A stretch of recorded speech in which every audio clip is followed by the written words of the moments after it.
સમાચારમાં આગળ વાત કરીશું ગીરની અમૂલ્ય ધરોહર ડાલામથ્થાનો દિવસ વિશે।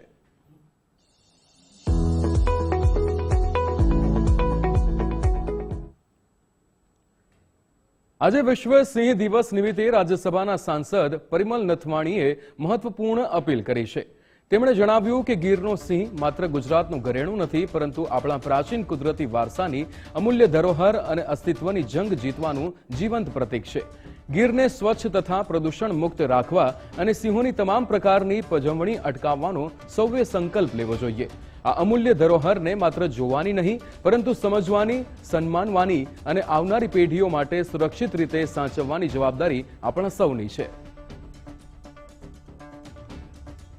ગુજરાતના સૌરાષ્ટ્ર પ્રદેશનું બૃહદ ગીર, સાગના સૂકા પાંદડાઓ અને જ્વાળામુખીના કાળા પથ્થરો વચ્ચે શ્વાસ લેતું આ જંગલ કોઈ સામાન્ય વન નથી, પણ સાક્ષાત પ્રકૃતિનું ધબકતું મહાકાવ્ય છે। અને આખા જંગલનો રોમ રોમ જેના હોવા માત્રથી ધબકે છે એ છે ગીરનો સાવજ। ગીરના આકરા તાપ અને ગીચ ઝાડીઓએ એને ડાલામથ્થાનો વિશિષ્ટ શણગાર આપ્યો છે। એના માથા પરની આછી કેશવાળી એ કોઈ અપૂર્ણતા નથી, પણ જંગલના પાંદડાના સહેજ સળવળાટને સાંભળવા માટે ખુલ્લા રહેતા કાનની સગવડ છે। આ જંગલનો મુગટ ભલે સિંહ પહેરતો હોય, પણ તેની અસલ રખેવાળી ગીર ગજવતી સિંહણ કરે છે। ગીરની સિંહણોમાં હરીફાઈ નથી, પણ સમર્પણ છે। જ્યારે કોઈ એક સિંહણ શિકારે જાય, ત્યારે બીજી સિંહણ પારકા બચ્ચાને પણ પોતાની છાતીએ વળગાડીને ધવડાવે છે। બહેનોના આ અતૂટ પ્રેમે જ આખી પ્રજાતિને એક તાંતણે બાંધી રાખી છે। આ જ વગડામાં સિંહોના આ રજવાડા સાથે એક તાલ થઈને જીવે છે નેસડાના માલધારી। ધૂળિયા રસ્તે માલઢોર લઈને જતો માલધારી અને થોડે દૂર શાંતિથી બેઠેલો સિંહ। આ દ્રશ્યમાં કોઈ ભય નથી હોતો।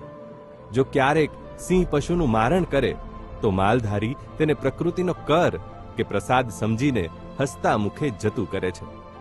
એક એવું સહજીવન જ્યાં વનરાજ અને માનવી બંને એકબીજાની મર્યાદાનું સન્માન કરે છે।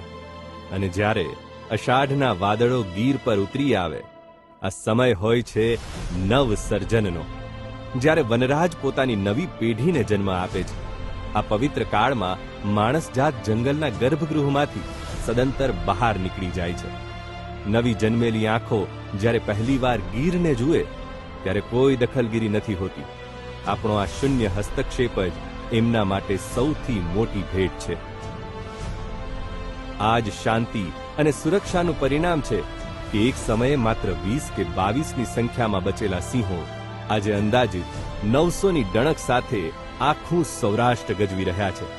સંરક્ષણના પગલાઓ, સરકારશ્રી તથા સમગ્ર વન વિભાગની મહેનત, ગાર્ડ તથા ટ્રેકર્સની રાત દિવસ જાગતી આંખો અને સ્થાનિક માલધારીઓના પ્રેમને કારણે આજે એશિયાટિક સિંહોનું એકમાત્ર ઘર એમના વિકાસનો પાયો બની રહ્યું છે। આ સફળતાને વધુ વિશાળ બનાવતા આપણા પ્રધાનમંત્રી માનનીય શ્રી નરેન્દ્ર મોદીજીના સફળ નેતૃત્વ અને પ્રકૃતિ પ્રેમી દીર્ઘદૃષ્ટિથી સિંહોનો વિસ્તાર 20,000થી વધીને 35,000 ચોરસ કિલોમીટર સુધી પહોંચ્યો છે। એટલું જ નહીં, આજે બરડાનું જંગલ પણ તેમના વસવાટ અને નવજીવન માટે એક નવું સરનામું બન્યું છે। આ વિશ્વ સિંહ દિવસે આપણે સંકલ્પ લઈએ કે સિંહની પજવણી અટકાવીએ અને ગીરને સ્વચ્છ તેમજ દરેક પ્રકારના પ્રદૂષણથી મુક્ત રાખીએ। ગીરનો સિંહ માત્ર ગુજરાતનું ઘરેણું નથી, તે અસ્તિત્વની જંગ જીતવાનું એક જીવંત પ્રતીક છે, આપણો પ્રાચીન વારસો છે। આ ગર્જના માત્ર સિંહની નથી, પ્રકૃતિના અખંડ વિજયની છે।